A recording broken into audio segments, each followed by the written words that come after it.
Ladies and gentlemen, welcome back to the channel. We are currently witnessing a pivotal moment in the history of digital assets, a moment where the convergence of traditional finance and decentralized currency is no longer a theoretical concept, but a tangible, documented reality. Today, we are breaking down a massive development that has sent shockwaves through the financial sector.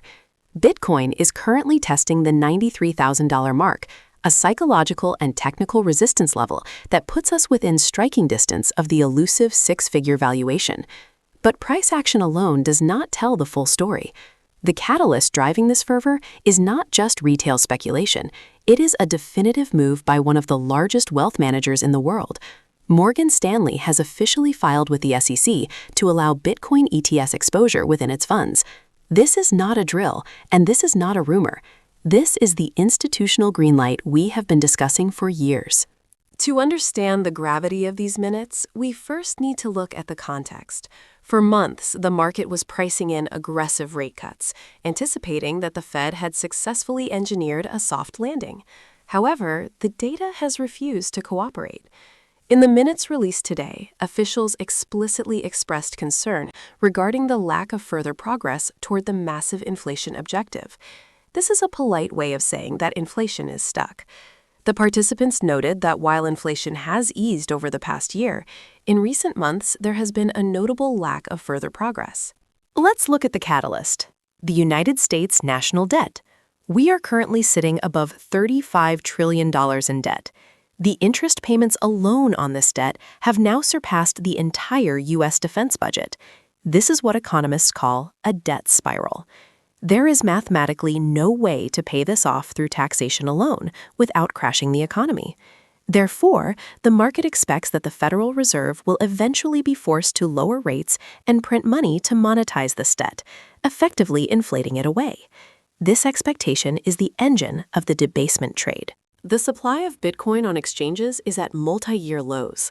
Long-term holders are refusing to sell, and now you have massive institutional aggregators like Morgan Stanley, BlackRock, and Fidelity creating continuous bid pressure. When you have fixed supply meeting exponential demand, the only variable that can adjust is the price. This is basic economics playing out on a global stage. However, we must remain objective. A retest of $93,000 can also invite volatility. Traders will take profits, and leveraged positions may get flushed out. But the difference this cycle is the floor. In previous cycles, corrections were deep and prolonged. In this institutional cycle, every dip is being bought up by ETF issuers who need to balance their books daily. Furthermore, we need to contextualize Morgan Stanley's move against the broader competitive landscape. They are not acting in a vacuum.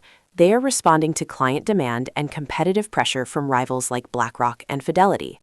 The fear of missing out, or FOMO, is no longer just a retail phenomenon. It has infected the C-suites of Wall Street. If Morgan Stanley did not offer this exposure, their high-net-worth clients would simply move their capital to a firm that did. This is an arms race for assets under management, and Bitcoin has become the weapon of choice. This filing effectively opens the floodgates for their network of 15,000 advisors to start pitching Bitcoin to clients who may have zero technical knowledge of crypto but want exposure to the best-performing asset of the decade. In conclusion, as we watch Bitcoin flirt with $93,000, remember that the price is just the scoreboard. The real game is being played in the regulatory filings and boardrooms of Lower Manhattan. Morgan Stanley's integration of Bitcoin ETFs is a signal that the asset has graduated. It is no longer an experiment, it is a portfolio staple. We are likely seeing the early stages of a run to $100,000 and beyond, driven not by hype, but by structural flows of capital. As always, manage your risk, stay informed, and keep your eyes on the long term.